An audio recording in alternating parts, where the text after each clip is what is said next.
रवि एक शांत स्वभाव का रेडियो तकनीशियन था। उसे सरकारी ऑडियो नेटवर्क के लिए पुराने रेडियो स्टेशन की मरम्मत का काम मिला। यह स्टेशन एक पहाड़ी पर था, जहां 20 साल पहले अचानक प्रसारण बंद हो गया था। कहा जाता था कि उस दिन के बाद वहां कोई वापस नहीं गया, क्योंकि आखिरी होस्ट अपने प्रसारण के बीच में गायब हो गया था। रवि के साथ उसकी असिस्टेंट मीरा भी थी, जिज्ञासु और संवेदनशील लड़की। जब दोनों उस पुराने स्टेशन पर पहुंचे तो इमारत पूरी तरह जर्जर थी, पर अजीब बात यह थी कि अंदर से हल्की गुनगुनाहट आ रही थी, जैसे कोई मशीन अब भी चल रही हो। रवि ने मजाक में कहा, पुराने ट्रांसमीटरों का शोर है बस। मीरा बोली, लेकिन अगर स्टेशन बंद है तो बिजली कहां से आ रही है?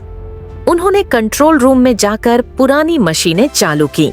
तभी स्पीकरों से तेज स्टैटिक गूंजने लगा, वो सफेद शोर जो हर पुरानी रेडियो में सुनाई देता है। रवि ने सिग्नल ट्यून करने की कोशिश की। धीरे धीरे उस शोर में कुछ फुसफुसाहटें घुलने लगीं। तुमने सुना? मीरा ने कांपती आवाज में पूछा।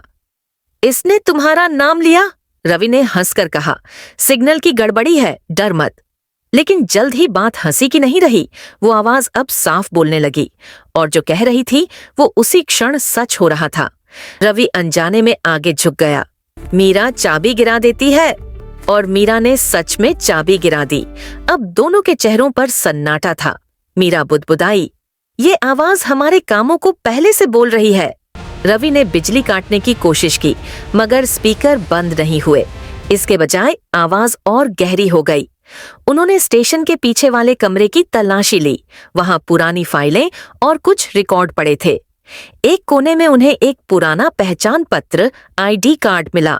उस पर लिखा था टेक्नीशियन रवि शर्मा, और तारीख थी 1985। मीरा की आंखें फैल गईं। रवि, ये नाम तुम्हारा ही है, रवि ने घबराकर कहा। शायद कोई और होगा, पर उसके चेहरे पर शक उतर आया था। दीवार पर टंगी एक पुरानी तस्वीर में वही आदमी था, हूबहू रवि जैसा। तभी स्पीकर से वही आवाज फिर आई, अब बिल्कुल साफ। तुम्हें वापस नहीं आना चाहिए था रवि। सारे बल्ब फट गए।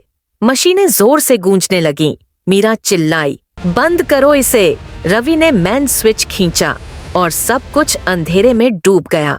सुबह जब जांच टीम वहां पहुंची तो स्टेशन की मशीनें अपने आप चल रही थीं। रेडियो पर नया प्रसारण शुरू हो चुका था, लेकिन इस बार आवाज मीरा की थी, जो बार बार वही कहानी दोहरा रही थी जो पिछली रात हुई थी।